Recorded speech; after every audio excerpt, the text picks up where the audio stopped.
Al-Imam Al-Bukhari adalah seorang imam yang sangat masyhur dalam dunia hadis. Beliau memiliki kunyah Abu Abdillah dan nama beliau adalah Muhammad ibn Ismail ibn Ibrahim atau dikenal dengan Al-Imam Al-Bukhari. Lahir pada tahun 194 Hijriah di sebuah tempat namanya Bukhara di Khurasan yang dikenal dengan pecahan Soviet hari ini, dan wafat pada tahun 226 Hijriah di Samarkand. Para ulama hadis banyak yang memberikan gelar kepada Imam Bukhari sebagai Amirul Mukminin fil Hadis, pemimpinnya kaum muslimin dalam bidang hadis. Dan dia hidup pada kurun ketiga dari hijrah Nabi SAW. Bahkan dikatakan Imam Bukhari adalah orang yang pertama kali meletakkan dalam Islam ini sebuah kitab khusus yang mengumpulkan hadis-hadis yang sahih saja. Bahkan kitabnya diakui oleh ulama dunia bahwa tidak ada kitab yang lebih sahih melebihi Sahih Bukhari, maksudnya setelah Al-Quranul Karim.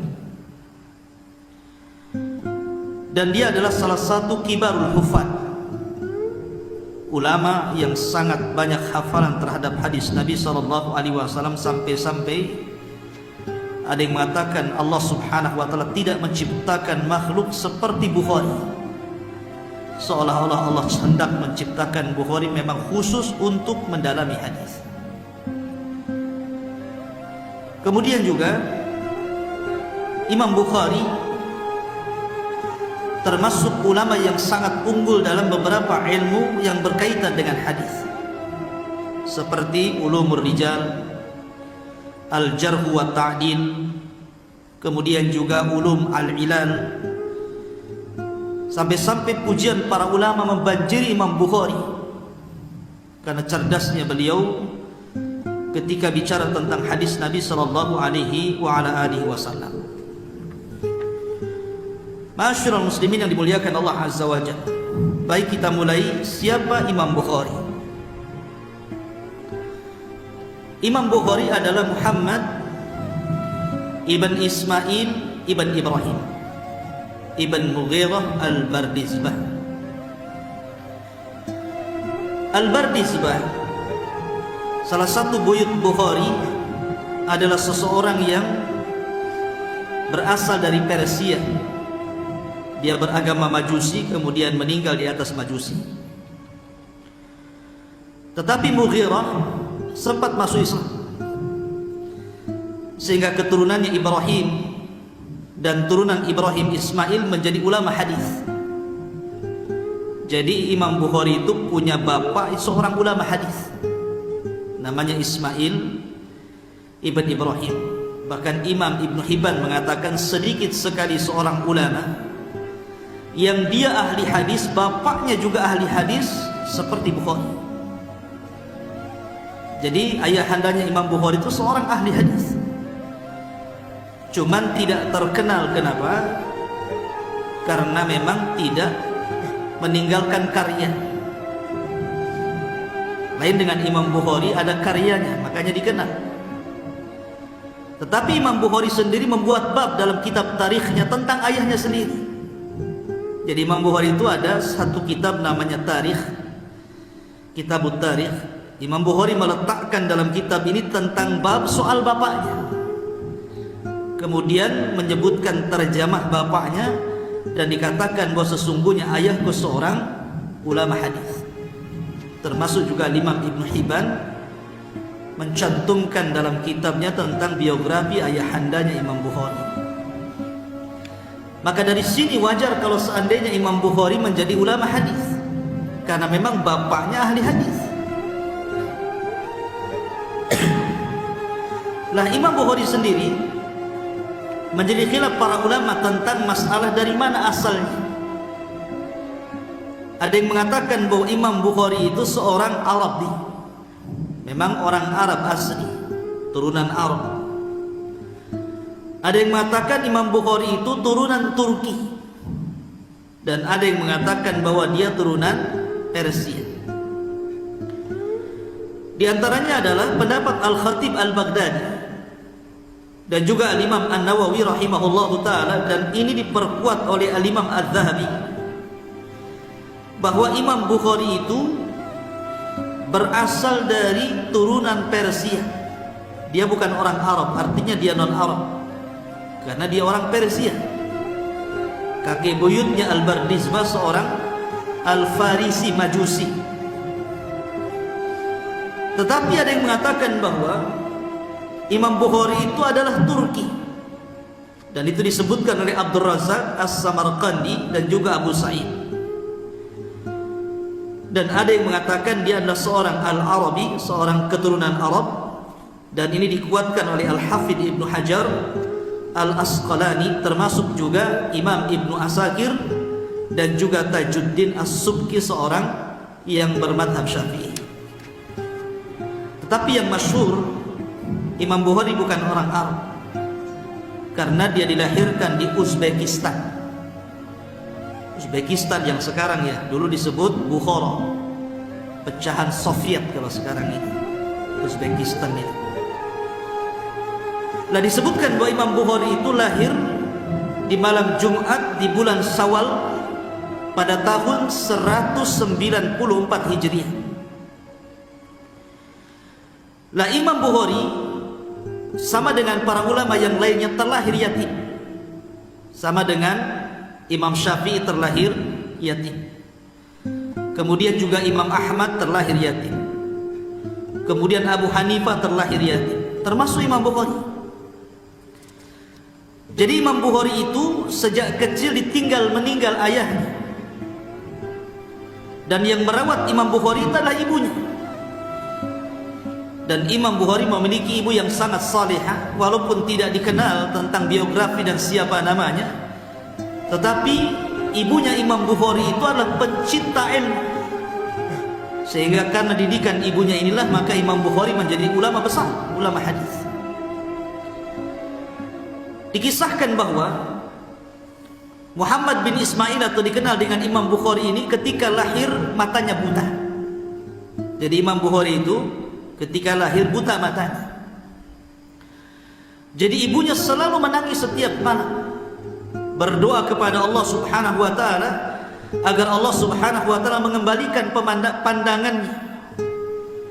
Ada yang mengatakan seperti yang dikatakan oleh Imam Al-Lalikai, bahwa ibunya bermimpi.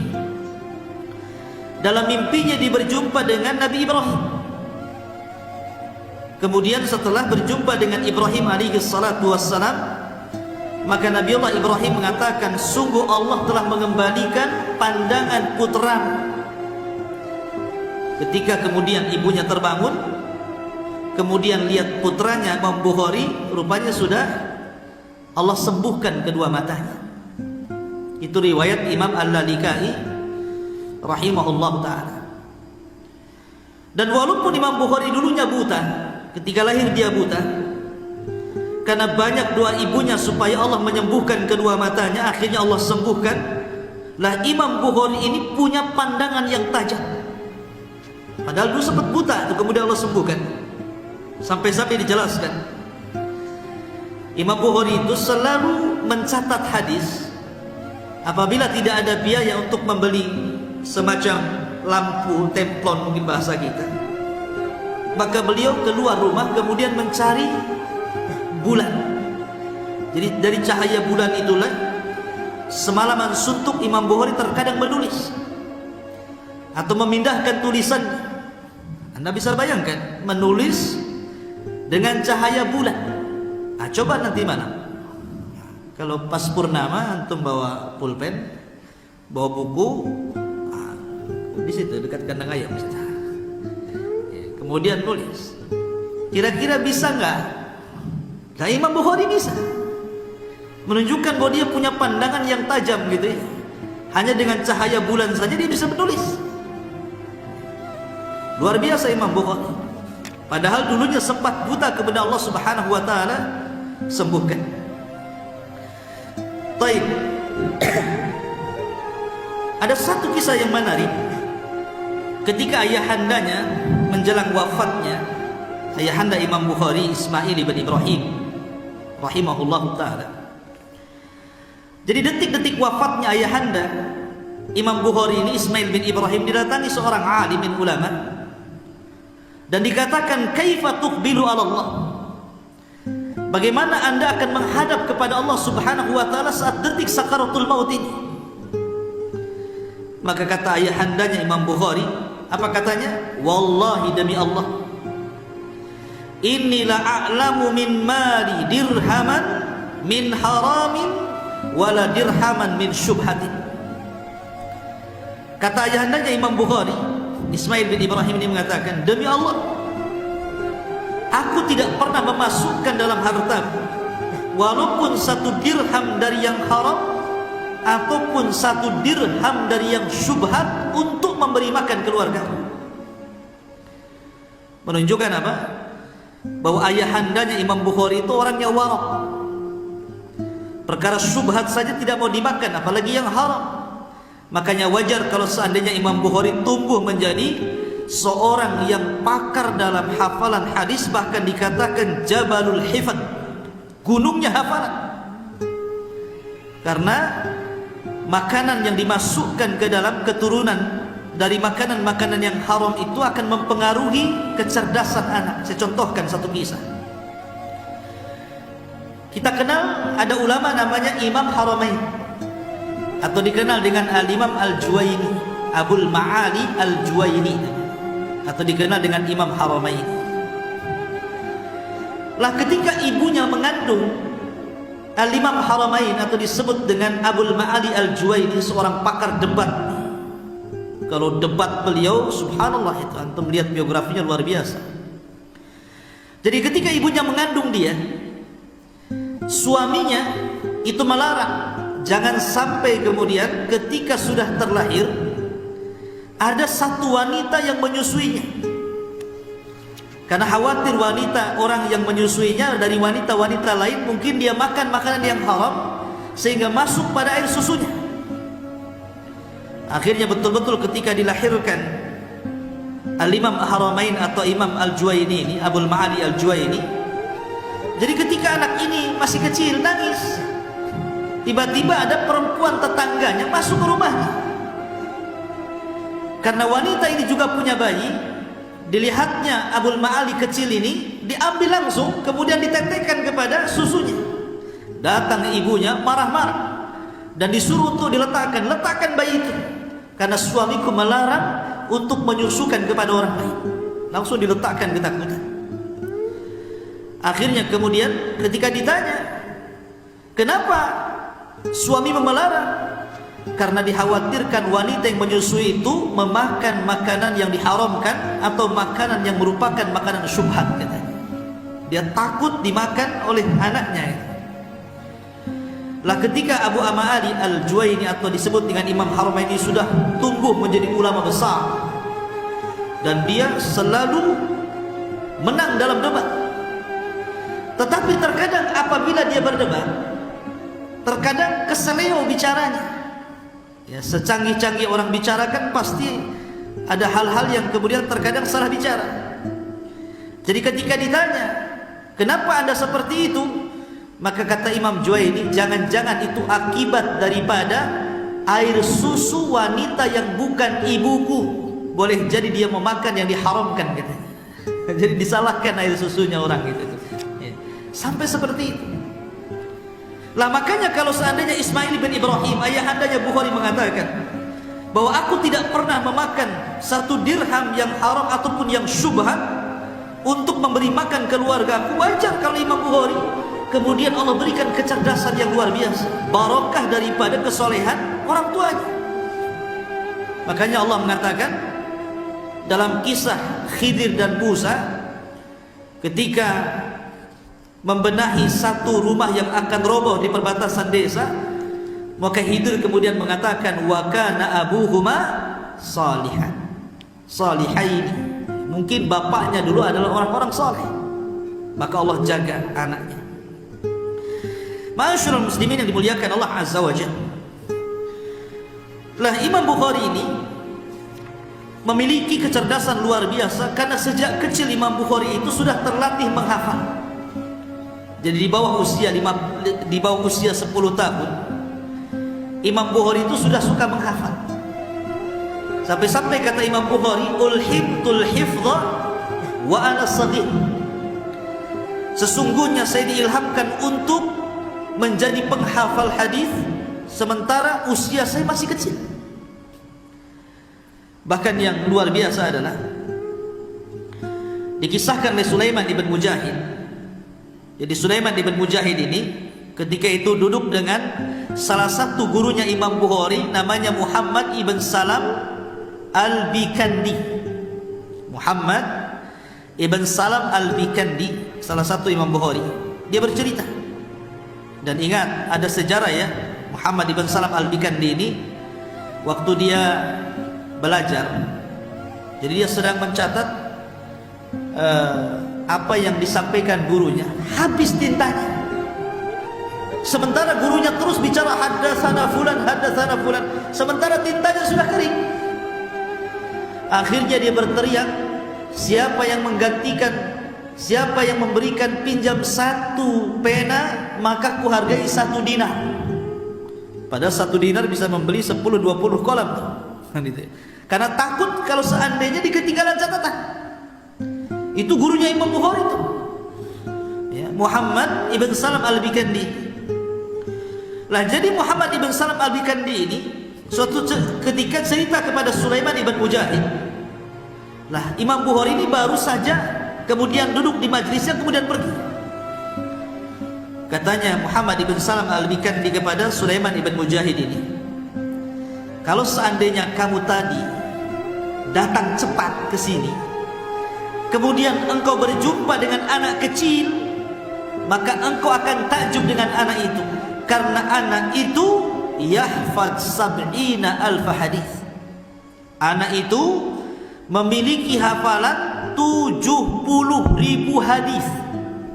Ketika itu usia 11 tahun.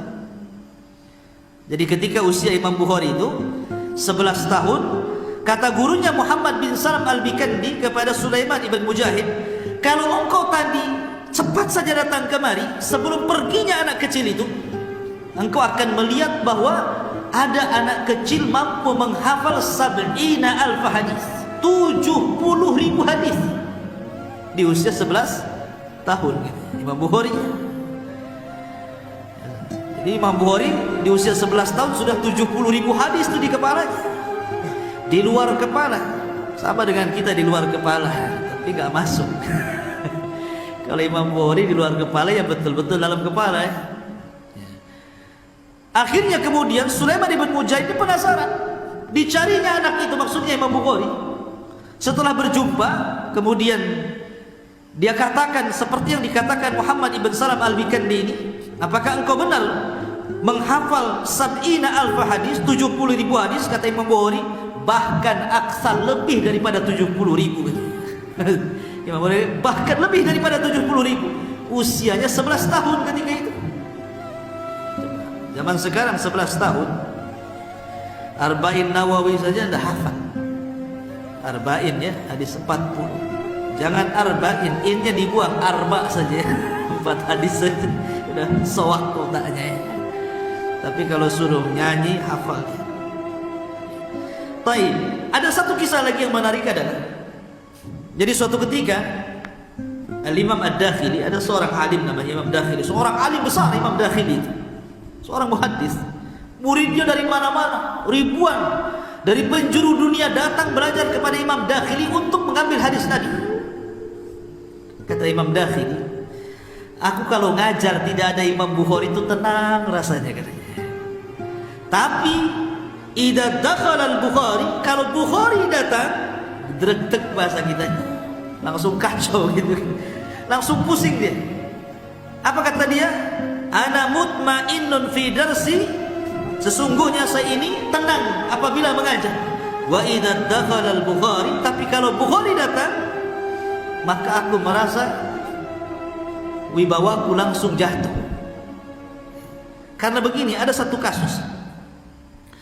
Jadi suatu ketika Imam Dakhili ini membacakan satu hadis Nabi SAW, haddatsana fulan qala haddatsana fulan qala haddatsana fulan, sampai kepada haddatsana an Sufyan an Ibni Zubair an Ibrahim, begitu seterusnya.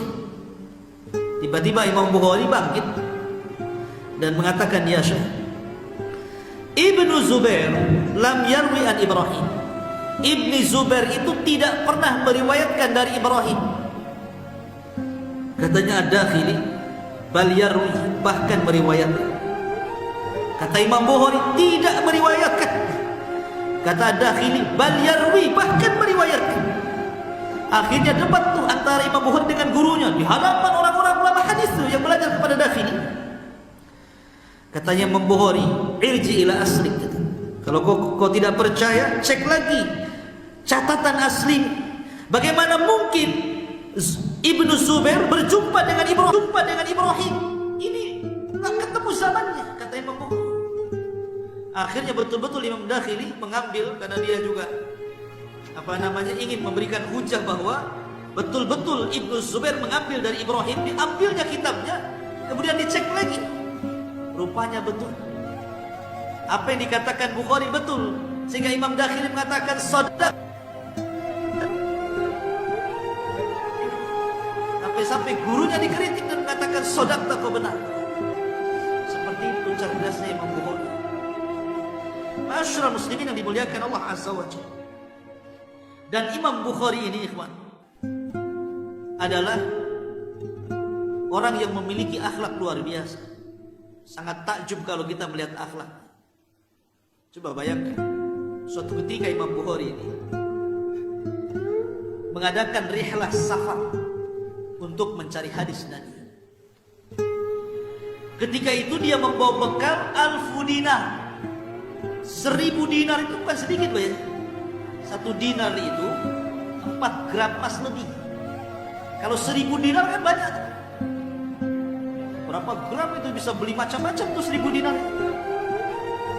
Jadi Imam Bukhari ini membawa bekal banyak itu untuk safar rihlah di talabul ilm. Dia naik perahu. Kemudian di perahu itu dapat kawan bincang. Akhirnya keenakan, Imam Bukhari suka. Tahu akhirnya bincang. Rupanya Bukhari membawa uang sebanyak 1000 dinar. Tahu tuh.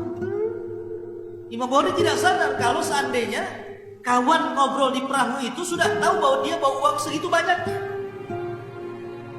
Ketika kemudian tengah malam, semua orang tertidur, Imam Bukhari tertidur, tiba-tiba kawannya ini, kenalan di kapal ini, bangun, berteriak dan mengatakan, suriqati mali, hartaku dicuri, gitu.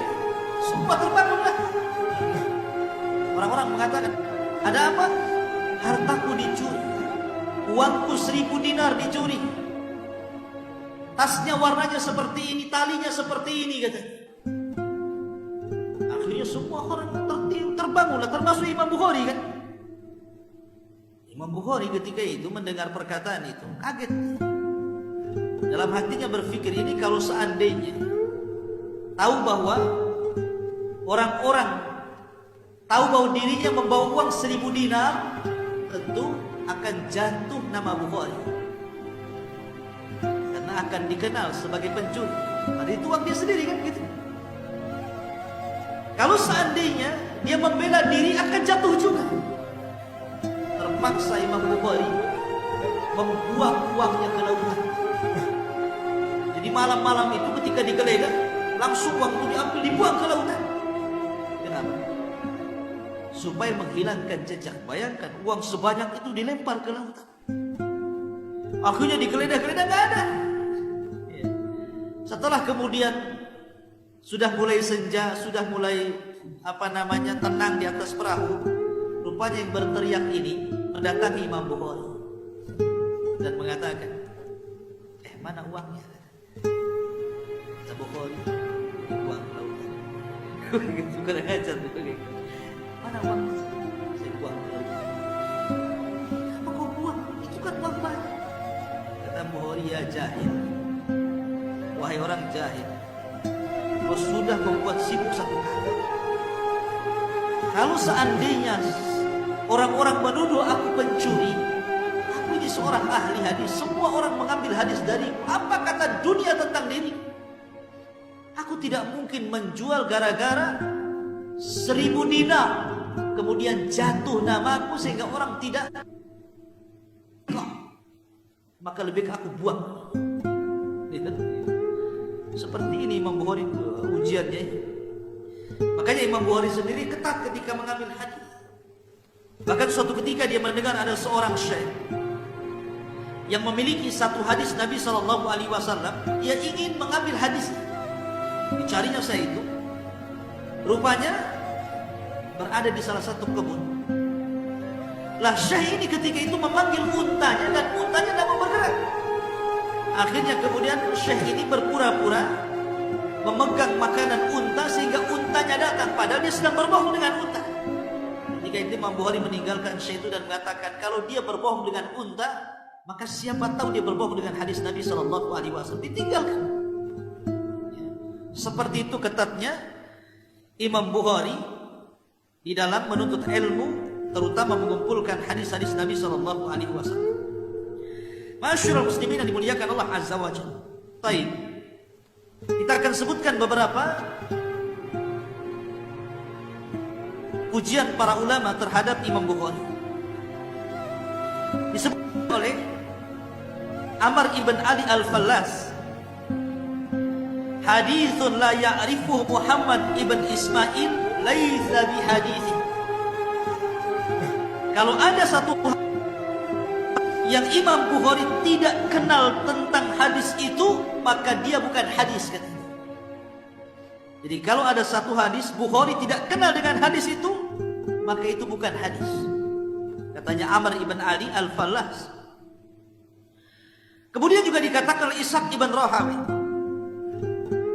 Ishaq ibn Rahawi mengatakan, uktubu an hadha syab yakni al-Bukhari. Catatlah dari anak muda ini semua hadis Nabi SAW. Maksudnya Ishaq ibn Rahawi ini disyaratkan kepada Imam Bukhari, karena guru-gurunya Imam Bukhari kan mantap-mantapnya. Di antaranya siapa? Imam Ahmad ibn Hanbal itu kan gurunya. Kemudian Yahya ibn Ma'in, fakarnya Ilal, juga gurunya. Ishaq ibn Rahawi juga gurunya. Jadi ulama-ulama kondang guru-gurunya Imam Bukhari.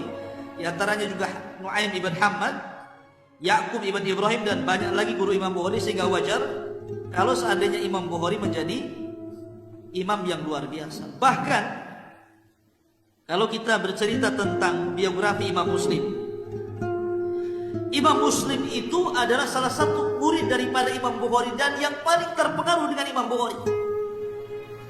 Sampai-sampai kalau tidak ada Bukhari, tidak ada Muslim. Ya, seolah-olah apa? Yang mencetak Imam Muslim menjadi ulama besar adalah Imam Bukhari, karena cerdasnya Imam Bukhari. Bahkan dikatakan oleh Abdullah ibn Sa'id ibn Ja'far, sami'tul ulama bil Basrati yaqulun ma fi dunya mithla Muhammad ibn Ismail fil ma'rifati was salah. Aku tidak pernah mendengar ulama di Basrah, bahkan tidak ada di dunia seperti Muhammad ibn Ismail dalam ilmu pengetahuan. Artinya salah itu kebaikan dirinya. Bahkan Imam Ibnu Huzaimah mengatakan, ma ra'aitu tahta adimis sama alaihi wasallam wa ahfad lahu min Muhammad ibn Ismail. Aku tidak pernah melihat di bawah kolong langit ini manusia yang lebih hafal dengan hadis Rasul, yang lebih mengetahui dengan hadis Rasul melebihi Muhammad ibn Maksudnya. Kemudian juga Imam Bukhari ini dijelaskan kecerdasannya tentang kuatnya hafalan. Ada sebuah kisah yang menarik ketika para ulama menjelaskan tentang kisah rihlahnya beliau ke Baghdad. Di suatu ketika Imam Bukhari itu rihlah ke Baghdad. Sampai di Baghdad, Imam Bukhari kemudian dites oleh 10 ulama. Ulama Baghdad mengetes hafalannya Imam Bukhari. Dan satu ulama membawa 10 hadis. Berarti kalau 10 ulama, setiap satu ulama membawa 10 hadis, berarti yang dites kepada Imam Bukhari itu 100 hadis. Karena satu ulama 10 hadis.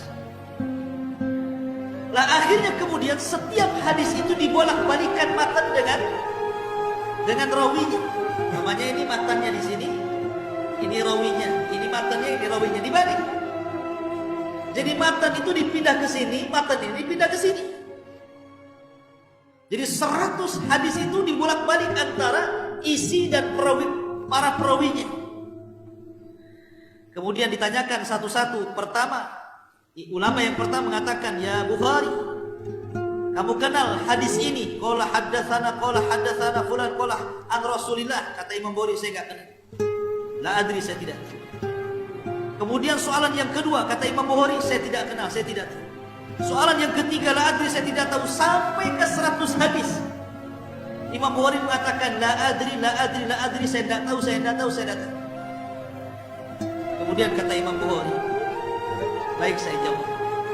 Adapun matan hadis ini rawinya. Adapun matan hadis ini rawinya. Adapun matan hadis ini rawinya." Jadi Imam Bukhari mampu mengembalikan. Tapi ulama tidak heran karena Imam Bukhari itu kuat hafalan.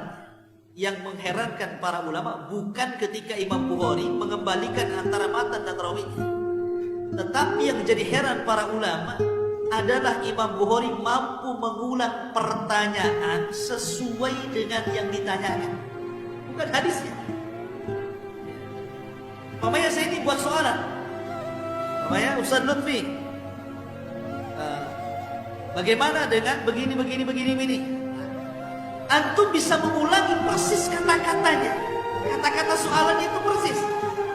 Kita kalau nulis soalan 10 saja, saya mamanya ditanya nih, antum nanya saya 3 soalan saja saya bingung tuh kadang-kadang kan. Kadang-kadang saya jawab, oh pertanyaan pertama, kedua, ketiga apa tuh tadi ya? Kan begitu. Kadang-kadang kita ini ditanya 3 soalan saja, soalan ketiga sudah bingung. Nah, coba ulang tadi pertanyaan ketiga apa? Imam Bukhari nggak nulis, dia bisa mengembalikan soalan itu dari nomor 1 sampai ke 100. Nggak nulis. Itu yang jadi heran para ulama, bukan soal hafalan hadisnya, tapi bagaimana Imam Bukhari bisa mengulang pertanyaan dari 1 sampai 100. Itu yang jadi heran para ulama itu. Luar biasa itu. Kita saja dikasih soalan, nggak ditulis loh ya, 10 soalan saja, belum tentu kita bisa merekam tuh. Paling tanya tadi soal yang kelima apa? Kan begitu kan. Ini 100 soalan bisa diulang tanpa ditulis, tanpa ada MP3, tanpa direkam. Inilah takjubnya para ulama tentang hafalan Imam Bukhari. Tapi ma'asyiral muslimin, setiap ulama itu punya ujian. Termasuk juga Imam Bukhari. Imam Bukhari ini diuji oleh Allah Subhanahu wa taala persis seperti Imam Ahmad. Tetapi masalahnya yang menguji Imam Bukhari itu bukan siapa-siapa, tapi gurunya sendiri. Namanya Muhammad ibn Yahya Az-Zuhli rahimahullah ta'ala. Nah, Muhammad ibn Yahya Az-Zuhli ini sebenarnya seorang qadhi di Bukhara itu. Dia seorang qadhi, seorang pekerja kerajaan yang memutuskan sebuah perkara. Nah, Muhammad Yahya Az-Zuhli adalah orang yang paling berpegang dengan akidah Imam Ahmad, seorang ulama ahli sunnah. Dia gurunya Imam Bukhari dan gurunya juga Imam Muslim, Muhammad Yahya Az-Zuhli. Nah, salah satu keyakinan Muhammad Yahya Az-Zuhli itu menutup rapat-rapat tentang pemahaman Jahmiyah, di mana Yahya Az-Zuhli mengatakan, "Man qala lafdzul Qur'ani makhluk fahuwa Jahmi." Siapa yang mengatakan lafaz Al-Quran makhluk, maka dia Jahmi. Lah ketika itu pandangan Imam Bukhari, Dengan pandangan Imam Ahmad berbeda. Bukan berbeda maksudnya mengatakan Quran makhluk, tidak. Cuman Imam Bukhari lebih memerinci. Kalau Imam Ahmad kan secara global, kenapa? Wajar di zamannya karena Imam Ahmad itu menghadapi orang-orang Mu'tazilah, menghadapi orang-orang Jahmiyah. Sehingga Imam Ahmad sangat ketat tentang masalah Al-Quran itu. Makanya Imam Ahmad mengatakan dalam kitab Ushulus Sunnah, "Man qala lafdzul Qur'ani makhluk fahuwa jahmi." Barang siapa yang mengatakan lafaz Quran makhluk, maka dia Jahmi. Tapi Imam Bukhari beda. Imam Bukhari memerinci. Kata Imam Bukhari, dia mengatakan as-sautu sautul qari wal kalamu kalamul bari. Jadi Imam Bukhari mengatakan, kalau suara orang yang membaca Al-Quran, berarti suara orang yang baca makhluk. Karena suara yang membaca Quran itu kadang baik, kadang tidak baik, kadang enak, kadang gak enak gitu. Tetapi yang dimaksud al-kalam, ucapan yang keluar, maka itulah kalamu. Jadi Imam Bukhari memerinci, kalau suaranya makhluk, tapi ucapan yang keluar kalamullah. Tapi Imam Ahmad mengatakan lafaz Al-Quran makhluk, Jahmiyah. Lah ketika itu para ulama sudah tahu pandangan Bukhari yang berbeda dengan Yahya Az-Zuhli yang berpegang dengan pendapat Imam Ahmad. Ketika Imam Bukhari kemudian datang menemui Yahya Az-Zuhli, ketika itu Yahya Az-Zuhli mempersilakan Imam Bukhari untuk mengajar, dan subhanallah ribuan orang bertumplak di majelisnya Imam Bukhari. Ketika itu orang-orang sudah mewanti-wanti, jangan bicara tentang Al-Quran. Artinya jangan ditanya Bukhari soal mauqif dia tentang Al-Quran, karena dia lebih memerinci. Dan itu yang benar kata Imam Ibnu Qayyim rahimahullah ta'ala. Tapi ada saja Allah takdirkan yang bertanya, wahai Imam, bagaimana pendapatmu tentang lafzul Quran? Terpaksa dijawab. Kata Imam Bukhari, adapun lafaz Al-Quran, as-sautu sautul qari wal kalamu kalamul bari. Suara yang membaca Qurannya suara qari, tapi kalam yang keluar itulah kalam Allah Al-Bari. Dari sini Imam Bukhari difitnah mengatakan Al-Quran makhluk. Lah ketika Imam Bukhari difitnah mengatakan Al-Quran makhluk, sampai pula kemudian berita ini kepada gurunya Muhammad Yahya Az-Zuhli, yang ketika itu seorang qadhi. Marah Yahya Az-Zuhli. Akhirnya Yahya Az-Zuhli memfatwakan agar jangan satupun orang belajar kepada Bukhari, ditahdir sama gurunya. Akhirnya tidak ada satupun orang yang belajar kepada Bukhari. Dan ketika itu Imam Bukhari diusir dari negaranya, tidak boleh hidup dia di Bukhari. Lah dari situlah akhirnya kemudian Imam Bukhari keluar menuju Samarkand. Sampai di Samarkand dia ke rumah salah satu kerabatnya, tapi Allah Subhanahu wa taala takdirkan kemudian dia sakit. Lah disitulah Imam Bukhari merasa sempit dadanya karena difitnah masalahnya. Dan ketika itu dia berdoa kepada Allah Subhanahu wa taala. Namun sebelum dia wafat, kemudian Imam Bukhari pun akhirnya menulis satu buku bantahan kepada gurunya, namanya Khalqu Af'alil Ibad. Ya, bantahan kepada gurunya Muhammad Yahya Az-Zuhli, namanya Khalqu Af'alil Ibad. Baru setelah itu Imam Bukhari kemudian Allah takdirkan meninggal dunia. Ada yang mengatakan bahwa Imam Bukhari sebelum meninggal dia berdoa, Allahumma innahu qad dhaqat alayya al-ard bima rahubat faqbidni ilaika. Ya Allah, rasanya bumi ini sudah sempit bagiku, maka cabutlah nyawaku. Ada yang mengatakan Imam Bukhari itu meninggal disebabkan karena sakit hati. Sakit hati karena gurunya difitnah, bayangkan dia sampai diusir dari negaranya. Wajar, dia manusia, ya kan? Mata kabidan kata para ulama, mati karena terlampau sakit hati kepada gurunya, jadi kepikiran sakit akhirnya. Maka disitulah Imam Bukhari akhirnya kemudian meninggal dunia. Lah Imam Muslim ketika itu marah kepada Yahya Az-Zuhli. Kenapa? Karena ini sama-sama guru nih. Yahya Az-Zuhli juga gurunya Imam Muslim, Imam Bukhari juga gurunya Imam Muslim. Kok berdebat nih guru-guru dua-duanya? Marah Imam Muslim. Makanya Imam Muslim akhirnya apa? Setelah dia tahu permasalahan Imam Bukhari dengan Yahya Az-Zuhli, catatan Muhammad Yahya Az-Zuhli dikembalikan kepada gurunya. Makanya tidak ada dalam Sahih Muslim satupun riwayat dari Yahya dulu dicantumkan oleh Imam Muslim dalam Sahihnya.